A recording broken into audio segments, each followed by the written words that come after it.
Hello everyone, my name is Andres, and in celebration of this year's release of Avengers Infinity War, I am reviewing all previous MCU movies. This time I am reviewing Avengers Age of Ultron. So without any further ado, let's get right into it. Avengers Age of Ultron was released in 2015 and marks the end of Phase 2. Or some people say Ant-Man marks the end of Phase 2, but I like to think an Avengers movie closes a phase.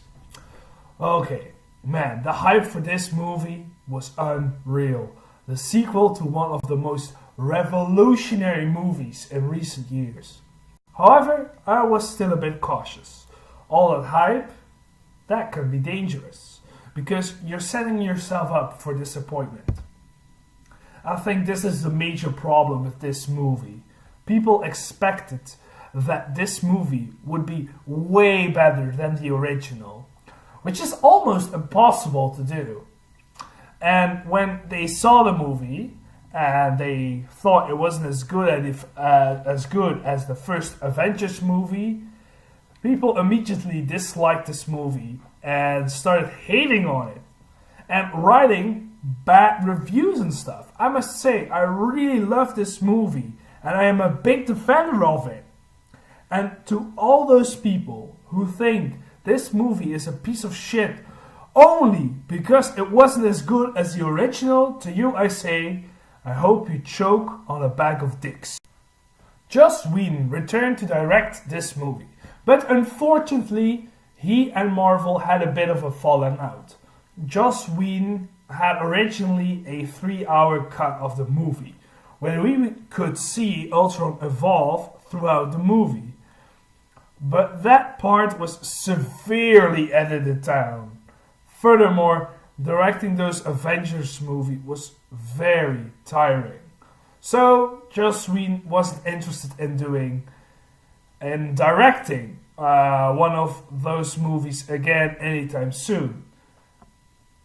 I would have loved to see the 3-hour Joss Whedon cut.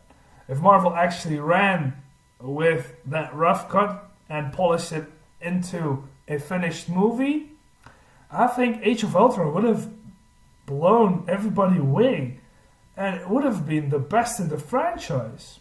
But that's what I think. This is purely speculating here. Unfortunately, we will never know.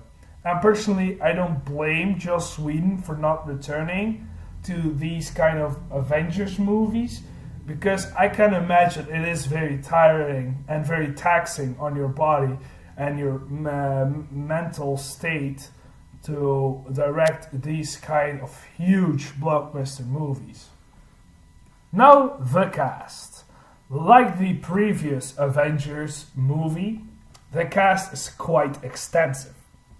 Avengers Age of Ultron stars Robert Downey Jr. as Tony Stark / Iron Man, Chris Evans as Steve Rogers / Captain America, Chris Hemsworth as Thor, Mark Ruffalo as Bruce Banner / The Hulk, Scarlett Johansson as Natasha Romanoff / Black Widow, Jeremy Renner as Clint Barton / Hawkeye, Aaron Taylor Johnson and Elizabeth Olsen as the Maximoff twins, James Spader as Ultron, and Samuel L. Jackson as Nick Fury. Let's talk about the good stuff. And luckily, there's a lot of that in this movie. Do take my following words with a grain of salt, because I am one of the few who prefers Avengers Age of Ultron over the original Avengers. Now, let's talk about directing. It is really great again. Joss Whedon once again did an amazing job. But the most amazing thing about this movie, I think, is that they made Hawkeye likable. He was given a whole lot more to do in this movie. And I like to think it paid off. Hawkeye, no, isn't a completely lame character in the MCU anymore. I think this is the biggest strength of the movie. Everybody has his or her time to shine, and nobody felt wasted.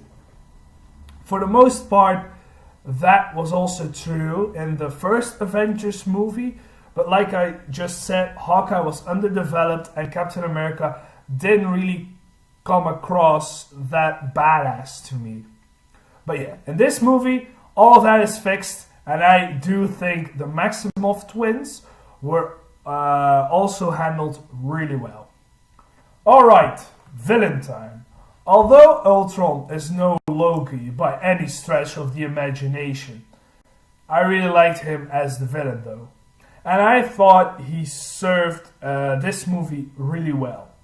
Again, a lot of people were disappointed with Ultron because they wanted this unkillable Terminator kind of robot. But they got a more human robot that tried to be a lot more charming and comedic. Once again, I think this is just a matter of having the wrong expectations. Lastly, I want to praise the action and the special effects.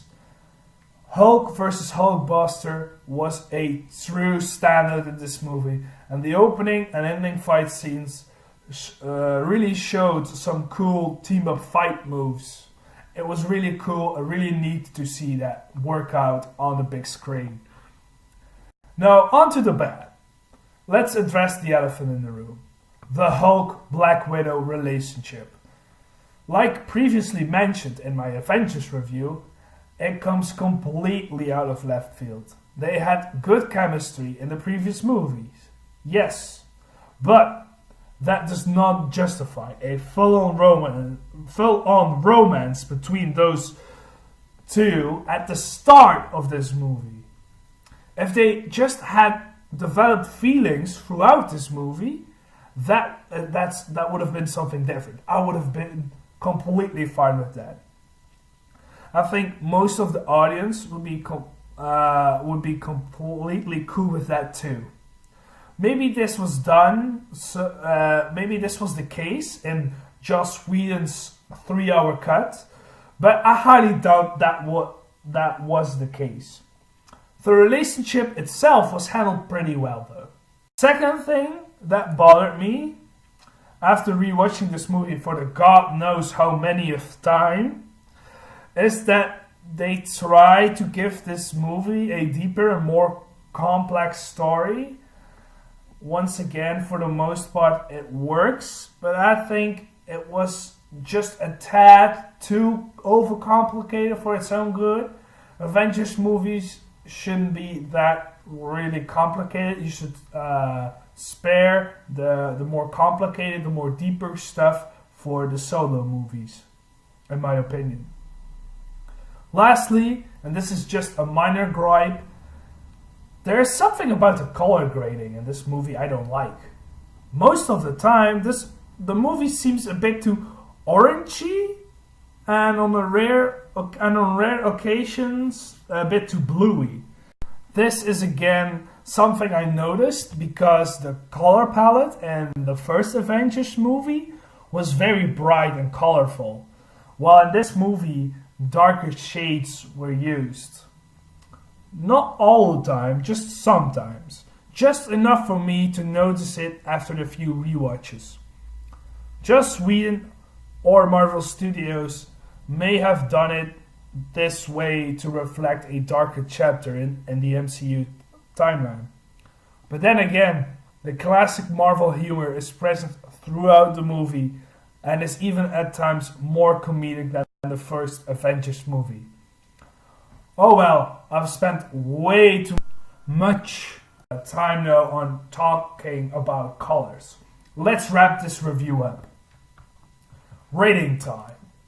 My ratings, ranked from worst to best, are as follows. Shit, bad, meh, good, awesome, and I give Avengers Age of Ultron. And awesome! It's a great movie. Don't ever let somebody tell you otherwise. Many think it's not as good as the first one, which I completely understand, but I personally prefer this movie over the original. See you next time, where I will be reviewing Ant-Man.